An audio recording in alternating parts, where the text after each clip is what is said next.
Unwanted by Kevin Stefanski and Browns. Shedeur Sanders is making the rounds in Cleveland with only one option left ever. Get the feeling like you're the last one picked for dodgeball, but you know you can still run the show? That's Shedeur Sanders.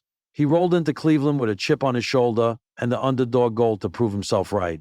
But landing smack dab in the middle of the Browns quarterback shuffle, that mission hasn't been easy. Behind two veteran QBs and another rookie drafted before him, Sanders took the QB4 spot. That, too, only because Deshaun Watson was reeling from the injury he suffered last season. Even when the minicamps rolled around, Joe Flacco and Kenny Pickett got the most first-team reps.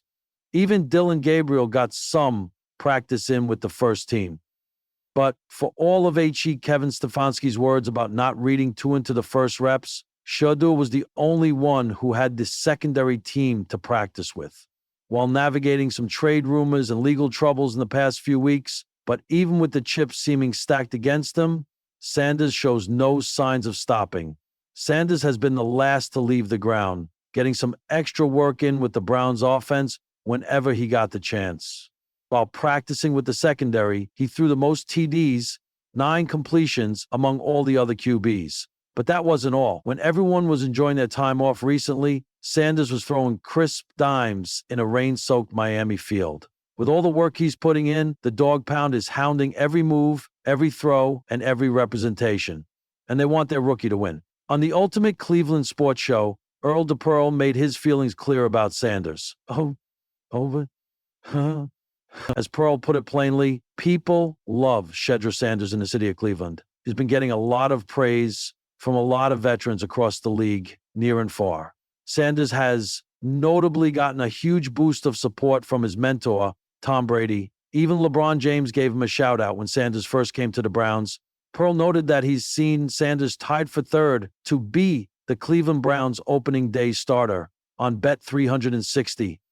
He further hyped up Sanders with, Shedeur has the confidence, he has the poise, he has the swag, he has the moxie. He already is in tune with what he needs to do to be in touch with the community. He's damn near there at every high school. He's at every event. Even before the rookie minicamp, some kids asked him to drop in at their school, and Sanders followed through and made a surprise appearance as promised. As Pearl sees it, that's the best way to get the people to embrace you, by showing that you give a damn about something that matters to them. And then you put it all together.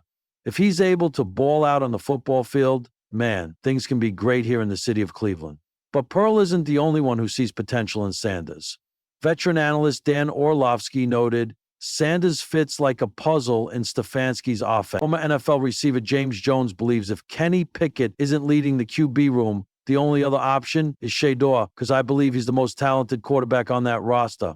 Many around the league believe Sanders might get his chance under center this season. On the contrary, insiders like Terry Pluto have also dropped a reality check for him. For Shedeur Sanders, the reality is he's no longer special. Not in the eyes of the NFL. Only 7% of starters come from the 5th round.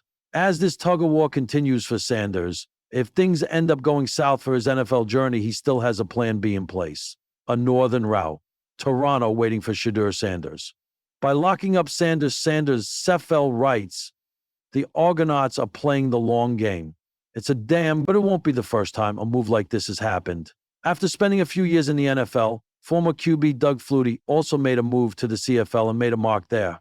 Eventually, he moved back to the NFL, and after going through a couple of teams, ended up as a backup for Tom Brady with the Patriots. Even Warren Moon decided to take his chances with the CFL, fearing he wouldn't have opportunities through the NFL draft. After several years of establishing himself in the CFL, he moved back and ended his career with the Chiefs back in 2000. For Sanders, it's a reminder that football careers don't always follow the script. The CFL could be a launch pad, a comeback, or just a new adventure. Either way, the Argonauts are ready. For now, voices around the league firmly believe Sanders isn't going anywhere. Ken Carman, the host of 92.3 The Fan, noted recently, he has to turn around and throw the ball backward every single play for him to not make this opening day roster. He's going to be on the active roster. Sanders has a backup, but he's not thinking about that. He's practicing by himself, wearing the Browns helmet, determined to make a statement that he belongs. If the NFL dream doesn't pan out, Toronto's waiting with open arms and a new challenge. No matter where he lands, one thing's for sure, Sanders isn't done writing his story yet. There was a chill in the Cleveland air that had little to do with the lake breeze. It was July, but the city had the feel of late October when the sky turns pewter and the winds whisper rumors about the Browns. This time, the whispers had a name: Shedeur Sanders. Just a hoodie, a duffel bag, and the weight of unmet expectations. This wasn't the Deion Sanders media circus.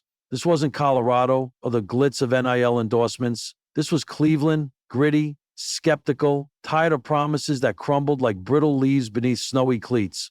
The Browns didn't want him, at least not officially. Kevin Stefanski had made that clear during the draft. Shedeur's name was bypassed like a song skipped mid-verse. Hello? Too raw, too flashy, too much baggage, they said. And after the fifth round closed without a call, it was obvious. Cleveland was not sending an invitation. But now, 3 months later, here he was.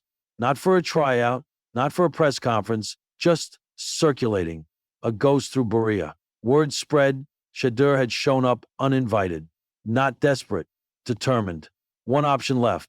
The Browns' quarterback room was crowded. Deshaun Watson, still shadowed by off-field controversy, had the money.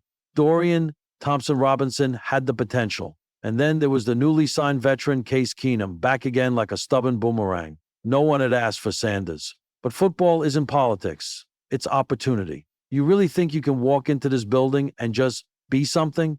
It was defensive coordinator Jim Schwartz who asked. He said, Jim, he'd been through too many training camps, too many hotshot kids with college stats, and no spine.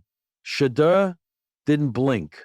No, he said, but I can walk into this building and remind people what being hungry looks like.